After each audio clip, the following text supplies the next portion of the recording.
Films, how you doing? Good. Yes, I went to this cool thing Saturday. You guys had reached out and said, hey, we're doing this thing over at the main art theater over here in Royal Oak. And I was like, yeah, it's right up the street. Why not? We were just involved in an indie film, and so it's always fun to see little projects like that and what people their passion projects and what they're, because let's be honest, those are the things that people are really interested in doing as opposed to their day jobs. Yeah. And so it's really cool, and it was a lot of fun. I know Jay Adams came out and hung out and networked and met a lot of people. I met a lot of people. It was kind of cool. So talk a little bit about Valiant Films and why that event happened and what was going on. So Valiant Films in general, where it's me, David Hines, and J.B. Armstrong. We're both U of M grads. We both were in the marching band a few years apart from each other. And we kind of hit on a nerd podcast. How fitting! Yeah. Hey, I'm just messing. Hey, I was the drum major, so I was the king of the nerds. So I have nice, no problem with nerddom. Please. So you watch Drumline and of course, man, with Baby Lotion and Kleenex, I'm from Metro Atlanta. And you know what I'm saying? Where it's it's a thing down there. Oh, for sure. Damn. Yeah. So that's my life, and then my wife played the tuba. So we're band. Yeah, I don't know you well enough to make that joke. Okay. I probably heard it before. I didn't heard it all, but anyway. So yeah, I'm an engineer by trade, but I wanted to get into film, and I'd been checking out the independent film stuff in the area, and I knew Jay because he was like I said, in the marching band. He was a cymbal player. And I reached out to him. I saw some of the work that he was doing in school. He was a screen arts and cultures major, and he got back to me, and we started talking about some projects and really hit it off. And that was back in 2014. And so we decided way to work back together. in the day. Yeah, I know. It's like forever ago. Like when Facebook didn't continuously scroll. Right. Yeah, so it was divine intervention. We both had the same ideas about every movie. Complained about the same things. We were talking about Star Wars earlier. Right. Complaining about the same Star Wars stuff, the Marvel movies.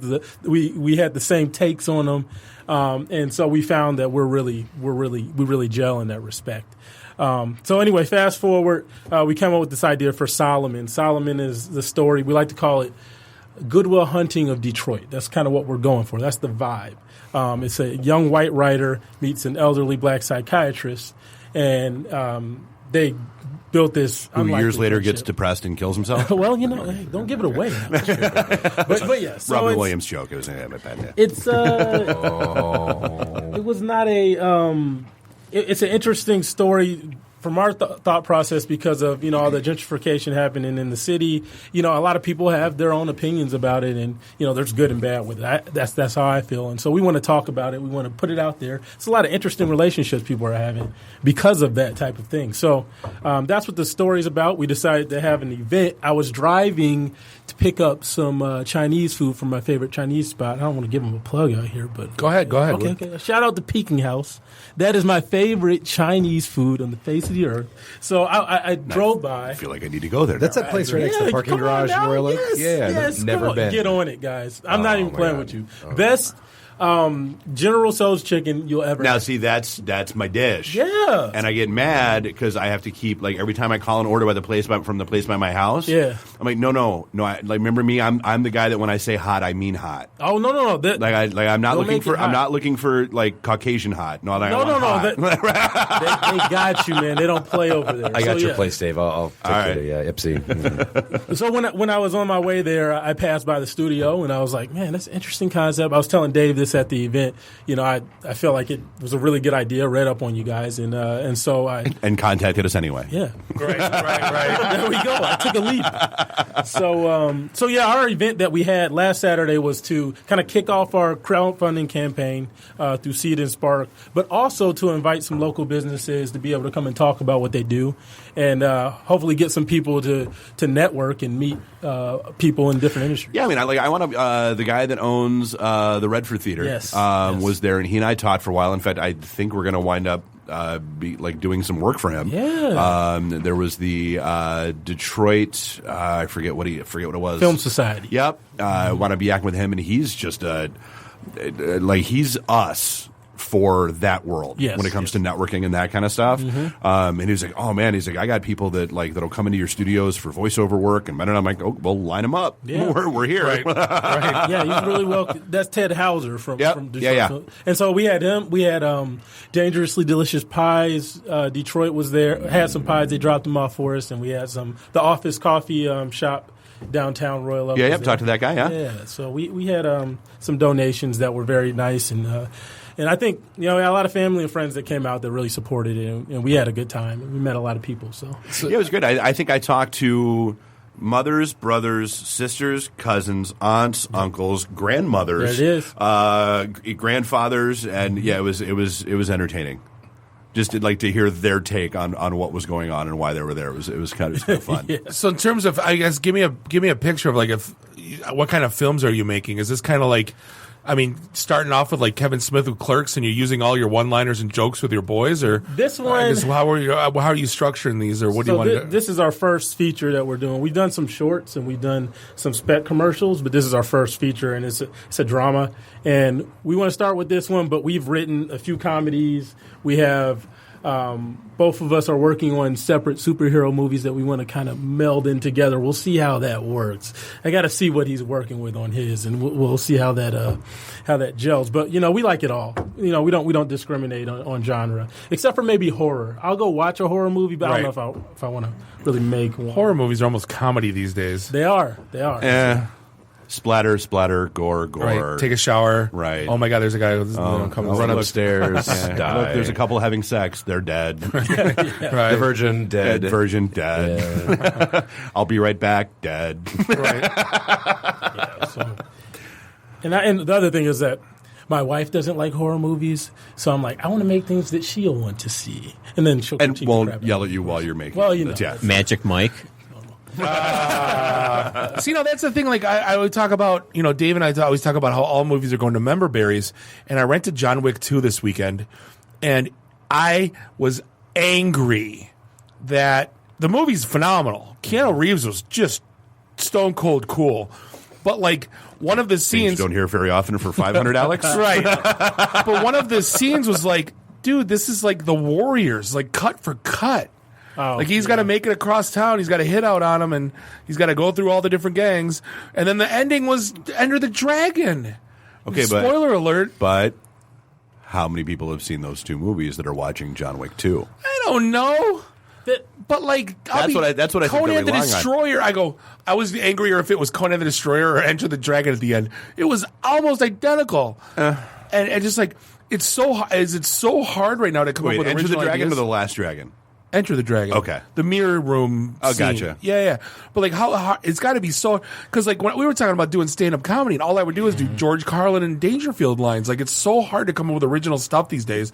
How you doing that? And the beats are similar as far as like you watch something, you learn the story structure, what you learn in class, what you learn from watching, it just kind of feeds into. It's like a country music song. Line for line, it's identical, just different words. It's just kind of natural that way. And the other thing is that when you start writing something, you notice you kind of leaning to those conventions, and you really have to work against it. Well, it was one of the interviews that happened at Motor City Comic Con. Was with I'm completely blanking on his name, but he wrote a new Oz graphic novel, like Wizard of Oz, and he said he went back and he read nothing but Baum's work.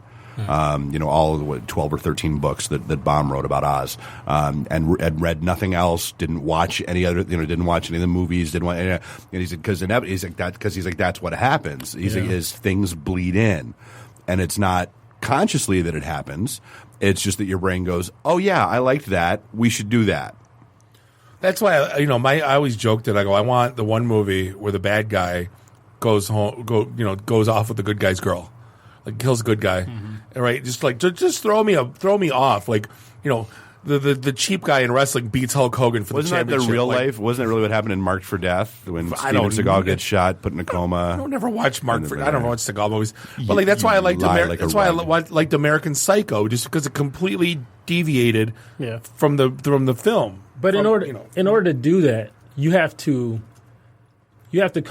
consciously go against everything that your body and your filmmaking prowess is teaching you, right? And the other thing is, you go to test this thing, you shoot it. You might shoot that ending that you're talking about where everything goes right for the bad guy and test it with people in the crowd and audiences, and they hate it. Right. And then you're like, well, now you have a choice to make. Do I want to follow what people like, or do I want to do what's up to me and what I like and what feels natural to me? And that's filmmaking. If you want to, stay true to yourself or be like everyone else, that's what you have to figure out. So they needed to tell Star Wars from the point of view of the laser guy on the Death Star. Like, I think that would be amazing. Like, just following, going home to the wife and kids, mine is just doing his job. And then what show did that? Legion. They did that on Legion. They you know what? They did. They followed that henchman. I don't remember his name, the actor, but they kind of followed him home. Yeah. You met his family and all that, and then after he gets his butt whooped, lunch pail. Hey Ralph. Hey Morning, George. Ralph. Morning, Sam. What'd your wife make for you? Goddamn PB&J again, bitch. I think a great Star Wars movie, just the lunchroom scene. Yeah, the two guys that are hanging there with no railing, right? Watching the megawatt laser go cruising by. That doesn't burn them alive, right? So basically, like a Star Wars version of Rosencrantz and Guildenstern are dead. Perfect. Yes. So talk to me about the movie you got coming out.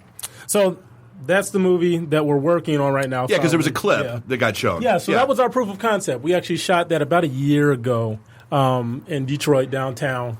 We had some friends that had a sweet apartment that I was like, yo, let me shoot this apartment. And they're like, okay, cool, you just keep it clean and, don't do anything wrong in Please here. don't trash my apartment. Exactly. Yeah. So So they were very gracious and let us use it. And, it was a really, really nice shoot. We had our DP come in from New York, Callie Riley. She's an MPI grad.